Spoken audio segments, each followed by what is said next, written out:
Hej, my jsme se... Co štípe? Hej, slyšíš mě, Michale?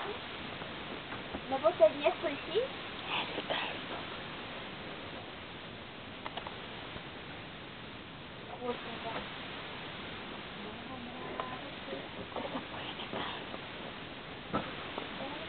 Kam se stane ten notebook? Proszę zpátky. Promiň.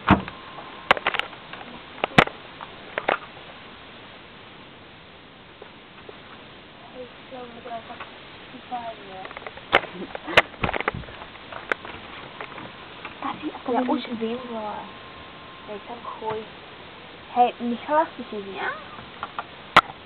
Hej, proč on dělá, že nás neslyší? Nevím. Je zlý? Teď mě slyšíš? Slyšíš nás?